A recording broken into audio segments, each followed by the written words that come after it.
Salutations, on se retrouve aujourd'hui pour une nouvelle vidéo où on va parler mise en place de planning course sur votre semaine d'entraînement Aerox. C'est parti!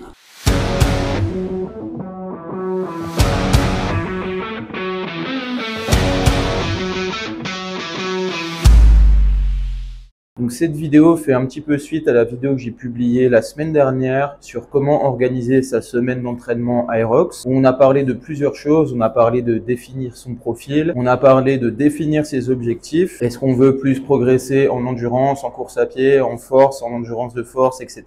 On a parlé de tests à mettre en place pour pouvoir mener à bien sa progression et ses entraînements tout au long de sa préparation. Et on a parlé de schéma d'entraînement, comment construire concrètement sa semaine d'entraînement.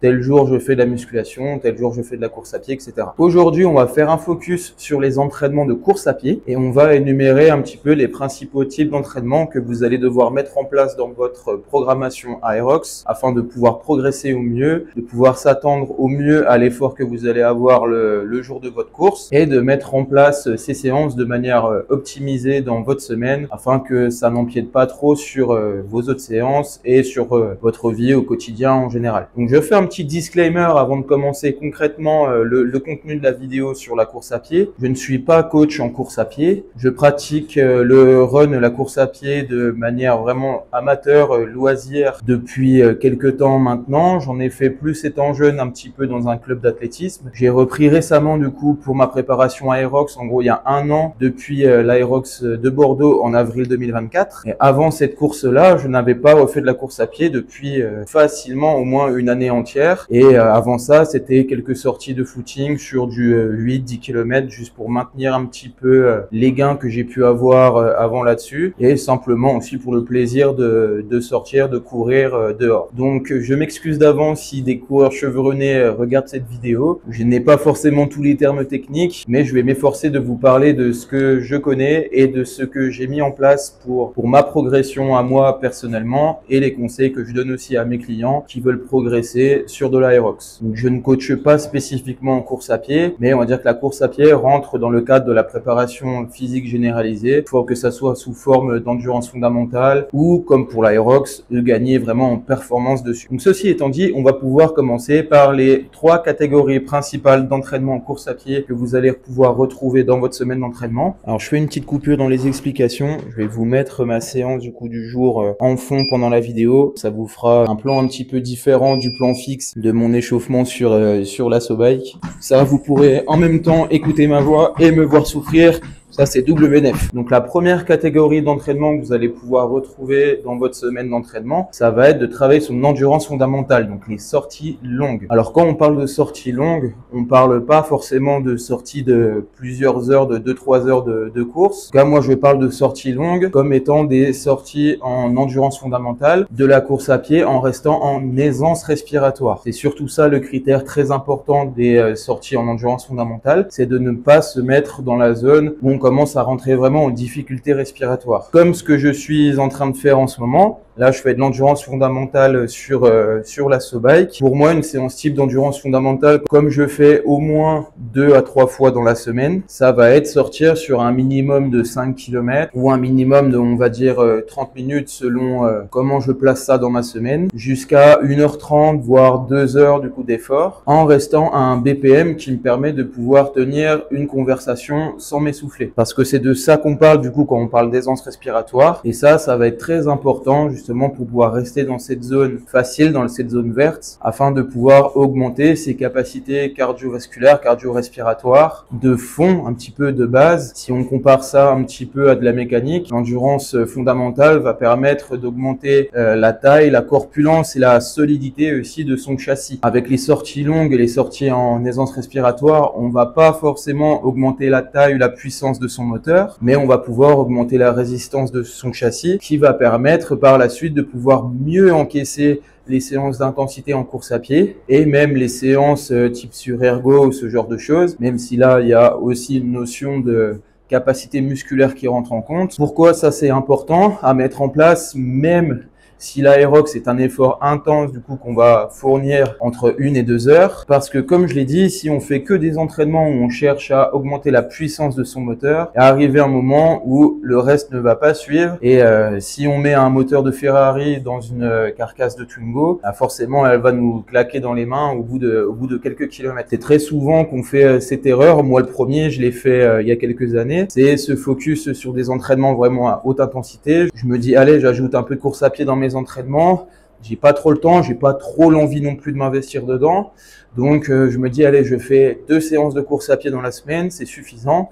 Mais par contre, ces 2 séances-là, faut que je tape dedans, faut que je mette de l'intensité. Donc, je vais sortir, je vais faire du 5 à 10 km en étant au taquet, en étant complètement mort sur les rotules à la fin de mes sorties. Ou je vais faire des intervalles du 5 à 6, 7 fois 1000 mètres. Ou même du travail de VMA, du fractionné, du 30-30, ce genre de choses. En ayant toujours l'intention vraiment de me pulvériser, de me mettre à terre. Bah ça, c'est comme tout. C'est comme en crossfit, c'est comme en musculation. Si on fait uniquement des efforts à très haute intensité sur un RPE très élevé, et ben on va vite arriver à un point de stagnation, voire même à la blessure, au surentraînement dans des cas un petit peu plus rares, mais voilà, dans le meilleur des cas, au moins à de la stagnation rapide. Et en plus, ça va impacter indirectement ou même directement les échanges chimiques dans le corps, le système hormonal, le système immunitaire aussi, parce qu'on va amener tout le temps de la fatigue extrême lors des entraînements et le corps va simplement pas avoir les capacités nécessaires pour pouvoir récupérer correctement. Parce que l'endurance fondamentale, c'est également à ça, ça va permettre de mieux récupérer entre les entraînements, faire circuler un petit peu le sang, faire circuler un petit peu les jambes. Ensuite, le deuxième type d'entraînement auquel on va parler, ça va être les entraînements au seuil. Alors c'est là que j'invite les coureurs plus expérimentés à me donner les informations ou à me corriger si nécessaire du coup dans les commentaires. C'est donc cette zone, cette filière qu'on va chercher à développer le plus dans un programme Aerox parce que c'est cet effort-là qu'on va devoir tenir sur notre allure de course à pied lors de l'événement. L'effort de seuil, ça va être cette zone de transition que vous allez avoir entre la filière aérobie et la filière anaérobie. Ça fonctionne un petit peu comme en musculation. Pour vous schématiser, vous simplifier un petit peu l'idée, et je vous cache pas que ça m'arrange de simplifier les choses. Le travail en aérobie, ça va concerner tous les efforts qui sont sans oxygène, donc où les muscles n'ont pas besoin d'oxygène pour pouvoir fonctionner. Donc ça va être sur de l'effort en aisance respiratoire, comme je suis en train de faire là en ce moment, comme sur vos sorties d'endurance fondamentale, comme on a évoqué sur la partie précédente. Ensuite, le travail d'anaérobie, ça va être les efforts qui sont sous oxygène. Donc typiquement, par exemple, un effort de musculation, un effort de renforcement musculaire, on va être sur cette filière d'anaérobie. Après, il y a encore plusieurs segments du coup sur cette filière-là, mais dans l'idée, ça va être de l'effort sous oxygène où le corps du coup monte assez haut en intensité pour avoir besoin de renouvellement d'oxygène dans les muscles afin de pouvoir continuer à fonctionner correctement. Cette filière-là, en course à pied, elle va s'atteindre en étant aux alentours des 80-90% de votre fréquence cardiaque maximum. C'est pour ça que quand on travaille au seuil, on va souvent se baser sur notre VMA qu'on a déterminé avec des tests du coup précédemment faits, par exemple sur un demi-Cooper, donc 6 minutes où on parcourt un maximum de distance et suivant cette distance parcourue, ça va nous donner notre VMA, donc la vitesse maximale aérobie. Donc typiquement là aujourd'hui je vais travailler sur du 12 fois 500 mètres en étant aux alentours des 90% de ma VMA, voire un petit peu plus pour essayer justement de me challenger parce que ça fait un petit moment que j'ai fait mon test et donc peut-être que ce score de VMA a évolué. Mais dans l'idée, une séance de VMA type, ça va être du 5 ou 6 fois 1000 ou 1500 mètres par exemple en étant sur de l'effort compris entre 80 et 90% de sa VMA. Pourquoi ce type d'effort va être à favoriser dans vos entraînements Aerox, en tout cas pour vos séances à haute intensité, parce que l'Aerox, c'est un effort qui va être long et intense et non pas court et intense comme on peut le retrouver sur de l'effort type CrossFit par exemple, sur des WOD de 5 à 20 minutes, où là ça va être peut-être plus intéressant de travailler sur du fractionné, donc sur de l'effort vraiment court et intense, comme par exemple sur du 30-30 ou ce genre de choses. Là sur de l'effort au seuil, on va chercher à atteindre une intensité relativement élevée, on va pouvoir tenir plusieurs minutes, jusqu'à pourquoi pas 10 voire 15 minutes, et l'idée ça va être de repousser un petit peu cette limite, cette résistance au lactique qu'on peut avoir avoir pour pouvoir être plus à l'aise au fur et à mesure sur le travail sous fatigue. Ce qui va nous permettre lors de l'Aerox de pouvoir mieux relancer sa course, de tenir son rythme de course du premier au dernier kilomètre, même en ayant les jambes très pleines, congestionnées, en ayant le cœur qui est monté très très haut en BPM. Et donc on en vient au dernier type d'entraînement en course à pied que vous allez pouvoir ajouter à vos entraînements. Ça va être du travail de VMA. Comme dit précédemment, votre VMA, ça va être votre vitesse maximale aérobique, donc la vitesse maximale que vous pouvez tenir sur plusieurs minutes. Dans l'exemple du Cooper, ça va être sur 6 minutes, maximum de distance, ça vous donne votre VMA avec le petit schéma suivant. Et l'idée de ce type d'effort, du coup, ça va être de réussir à construire vraiment de la vitesse, de la relance. Vous allez travailler sur de l'effort très court mais très intense. Donc typiquement pour les personnes qui ont du mal à être assez explosives sur leur course, qui ne sont pas du tout à l'aise sur de la vitesse ou qui ont beaucoup pratiqué de l'endurance fondamentale ou de l'effort très long et très court, on va pouvoir mettre en place des séances un petit peu autour de ça. Alors cette filière-là d'entraînement, par contre, en comparaison à l'endurance fondamentale et au travail au seuil, pour moi va être obligatoire dans votre programmation Aerox. Le travail de fractionné, de VMA, lui, ne va pas forcément être obligatoire, ça va dépendre des profils. Pour moi, par exemple, qui ai beaucoup travaillé sur de l'effort court intense dans le passé, type musculation, cross-training, type un petit peu crossfit, etc. Cette filière-là, rapide, je sais que j'ai pas forcément besoin de l'entraîner. Je vais plutôt me diriger sur des séances de seuil et de l'endurance fondamentale où je vais plutôt travailler ma caisse, ma résistance à la douleur, entre guillemets, et au lactique pour pouvoir tenir cet effort moyennement intense plus longtemps. Ces séances-là de VMA, pour vous donner un autre exemple, typiquement quelqu'un qui va venir du marathon ou de courses très longues, d'ultra, etc., ce genre de choses, selon le profil, toujours, ça va pourquoi pas être intéressant d'incorporer des séances de fractionné, des séances de vitesse, de VMA dans ses entraînements. À l'inverse, quelqu'un qui par exemple vient de sport soit de sprint, d'athlétisme ou par exemple de rugby, de foot, où déjà de base dans cet entraînement les fibres rapides sont déjà très sollicitées, et ben on va plutôt aller vers du travail de fond, vers du travail d'endurance longue et surtout sur du seuil. Pour finir, je vais vous partager un petit peu le schéma type d'entraînement que moi je mets en place en fonction de votre nombre d'entraînements par semaine. Donc admettons pour quelqu'un qui va s'entraîner 3 fois par semaine, donc à savoir que 3 entraînements par semaine, c'est très léger pour progresser en Aerox parce qu'il y a beaucoup de paramètres à prendre en compte et à faire évoluer. Mais dans l'idée, du coup, sur ces 3 séances-là, je calerai 2 séances de course à pied, donc une en endurance fondamentale et une séance au seuil. Et la séance d'endurance fondamentale, je la calerai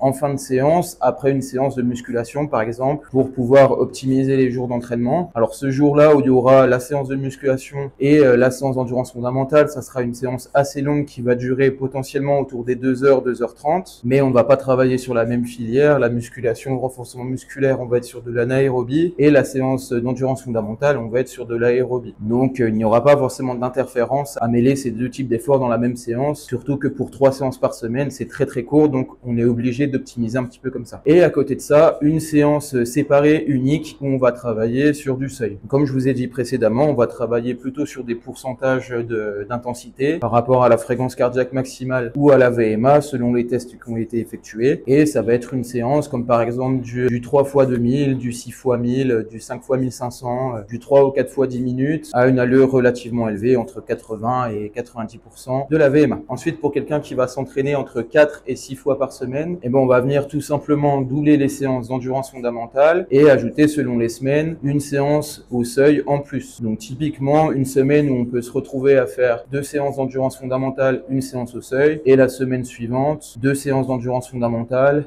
et 2 séances de seuil. Ou à l'inverse, selon la programmation, une séance de fondamentale et 2 séances de seuil. Mais voilà, pour 4 à 6 séances par semaine, ce qui est à peu près du coup le rythme moyen des gens qui s'entraînent pour de l'Aerox, 3 séances par semaine, vraiment focus spécifique course à pied, c'est pour moi le minimum à rentrer dans votre programme d'entraînement. Ensuite, au-delà, pour on va dire 7 séances ou plus dans la semaine, là on va être sur un rythme d'entraînement un peu plus élevé, où on va avoir des jours à double séance, donc une séance le matin, une séance l'après-midi par exemple. Là ça va être sympa parce qu'on va pouvoir faire beaucoup plus de volume du coup en course à pied. On va pouvoir être sur des volumes à la semaine qui vont tourner pourquoi pas autour des 30 à 40 km. En tout cas pour de l'Aerox, c'est déjà un très bon volume. Donc pour faire 40 km dans la semaine, ça va être au grand minimum 2 séances d'endurance fondamentale et 2 séances de seuil. Donc 4 séances de course à pied au minimum dans la semaine. En gros, ce qui correspond à peu près 50% des entraînements que vous allez avoir. Alors, j'ai pas parlé de compromise run dans ces types d'entraînement course à pied pour l'Aerox, simplement parce que le compromise run, ça va pour moi rentrer dans la catégorie de travail au seuil. Pour rappel, le compromise run, ça va être de l'effort sous fatigue cardiaque et musculaire qui va se présenter sous forme de circuit, donc comme pour la course officielle, de l'enchaînement d'exercices, renforcement musculaire fonctionnel et de course à pied. Le but de cette séance, c'est de travailler sa relance de course à pied sous fatigue et d'habituer le corps tout simplement à l'effort que vous allez retrouver lors de la course. Mais voilà, ces séances-là, je les cale soit en séance entre guillemets du coup bonus que vous allez pouvoir mettre dans votre semaine selon les profils toujours, ou je compte ça comme une séance de seuil qu'on va ajouter dans sa semaine. Que très souvent quand on va courir en compromise run, ça va être aux alentours de 80% de sa VMA. Je vous reprends ici à la fin de mon entraînement. J'ai terminé les 12 x 500. Bon, comme prévu, difficile, hein. Difficile sur les derniers intervalles. Alors, les intervalles sur tapis, c'est toujours un peu particulier. C'est vraiment différent des sensations en extérieur qu'on peut retrouver sur piste. J'ai augmenté la vitesse de 1 km/h sur le tapis par rapport à la vitesse que je devais effectuer sur piste ou en extérieur. Tout simplement parce que le ressenti sur tapis, c'est vraiment différent. C'est vraiment très confort par rapport à l'extérieur. Même si je mets sur le tapis, je mets quand même 2% d'inclinaison, du coup de base dessus, pour essayer justement de reproduire un petit peu plus la difficulté qu'on peut retrouver par rapport à l'extérieur. Voilà, ça permet de s'en rapprocher, mais on retrouvera quand même pas les réelles sensations qu'on peut avoir sur piste. En tout cas, c'est terminé pour cette vidéo. Il y a de plus en plus de personnes qui me suivent, donc c'est génial. Là, à l'heure où je vais sortir cette vidéo, on est sûrement aux 100 abonnés. J'avais fait un petit sondage sur ma page Instagram pour un petit challenge des 100 abonnés. Donc si vous n'êtes pas abonné sur mon compte Insta, n'hésitez pas aussi. Tout ça, c'est en description ou ici @GaelCoaching. La petite vidéo du challenge des 100 abonnés va bientôt arriver. On va faire ça certainement en groupe avec l'équipe de Vos Aigus Fitness, la salle de sport référence dans les Vosges. Donc dans l'idée, si j'ai bien compris, on va partir sur un bon kilomètre de burpees broad jump. Donc une idée fort sympathique qui a été soufflée par pas mal de monde, bande de sadiques. Hein. C'est sûr que quand on demande des challenges à faire aux coachs sportifs, là il y a plein d'idées. Et j'espère que je retrouverai pas mal de monde le jour où on fera ce challenge. Ça sera à Remiremont pour ceux qui veulent, ceux qui sont des Vosges, si jamais ça vous intéresse. Et donc voilà, continuez de partager la chaîne, partager la vidéo. Ça va être super cool de faire vivre du coup ce nouveau sport, entre guillemets nouveau sport qui est l'Aerox. Il y a de plus en plus de contenus qui sont faits du coup sur les réseaux sociaux, sur YouTube, etc. Donc ça fait plaisir, c'est un super sport et il faut qu'on continue à le mettre en avant. Je suis convaincu que c'est pas forcément qu'un effet de mode et que c'est quelque chose qui peut vraiment perdurer dans le temps. Donc voilà, merci à vous et à la prochaine tout le monde.